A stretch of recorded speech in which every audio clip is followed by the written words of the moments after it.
Good afternoon, everybody. I hope everybody had a wonderful St. Patrick's Day.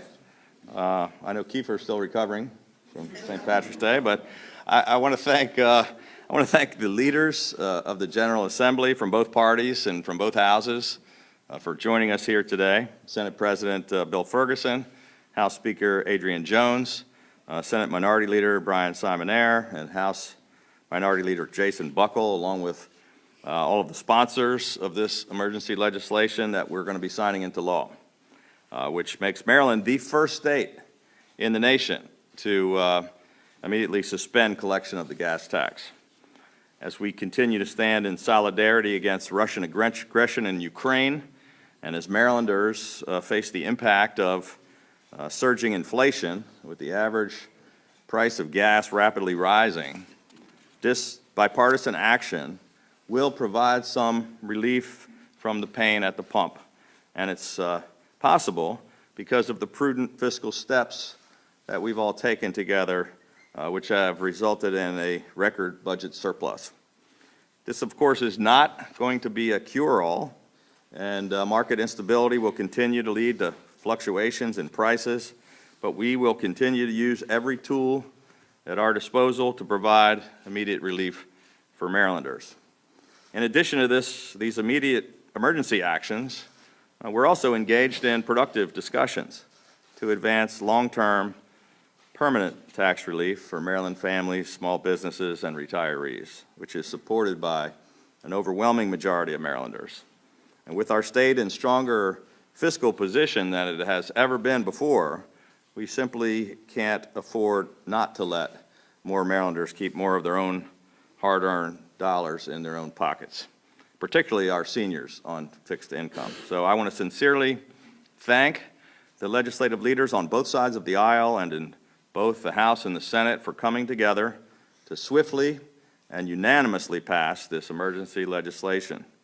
It's almost unheard of for a major piece of legislation to pass in such a short period of time and with such universal bipartisan support. But together, we have all risen to the occasion, just as we did last year when we came together to enact the Relief Act, which provided $1.45 billion in tax relief and economic stimulus for struggling Maryland families and small businesses. In these uncertain times, as Washington seems to remain divided and gridlocked, Maryland has once again shown that we can still come together across party lines to put the people's priorities first and to deliver real bipartisan common sense solutions to the serious problems that face us. Now we're going to sign this emergency legislation into law, but first I'd like to ask the Senate President and the Speaker of the House to say a few words. Thank you. Good afternoon.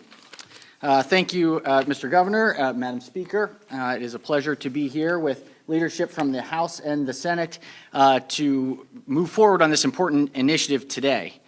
Why are we here? We're here because we are showing that Maryland leaders know that when there are problems that Marylanders are facing, we come together and we fix them.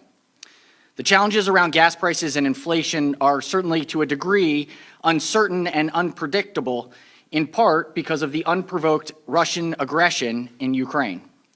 However, what we can show as leaders here in the state of Maryland is that we can respond quickly and responsibly in a unified and responsible way. Similarly, on the Senate floor today, we unanimously passed a $58.5 billion budget that fundamentally expresses our values as a chamber.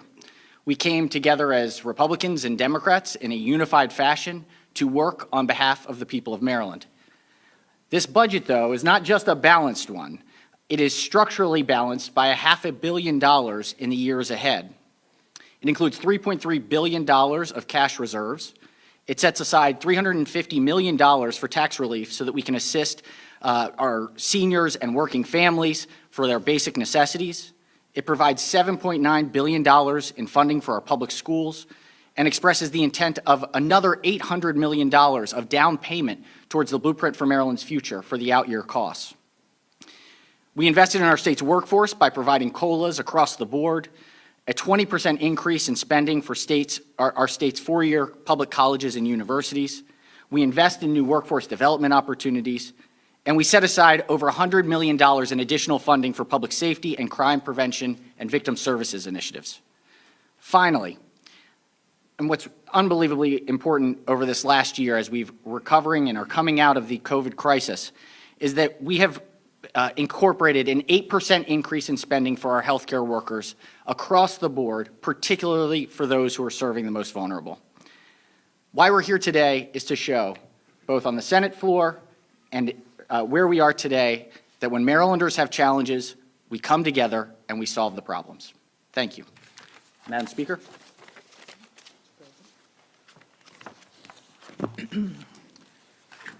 Good afternoon, everyone. Governor, President, colleagues. Okay, I feel a little better than that. Okay.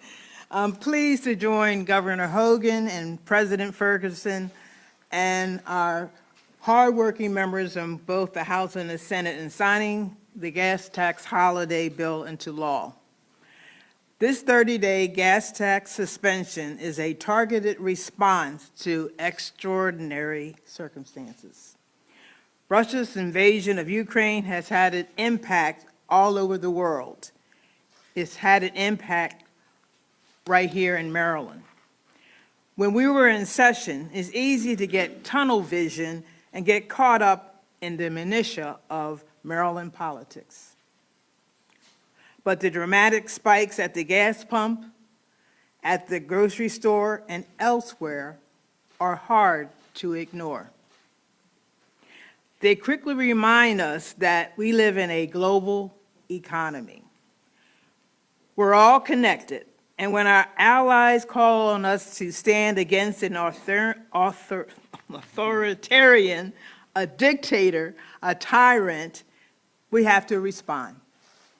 Maryland is joining President Biden and our country's allies in cutting off Russia's financial system. Suspending the gas tax for 30 days is part of a larger, unified global response to help deter Russia's growing aggression.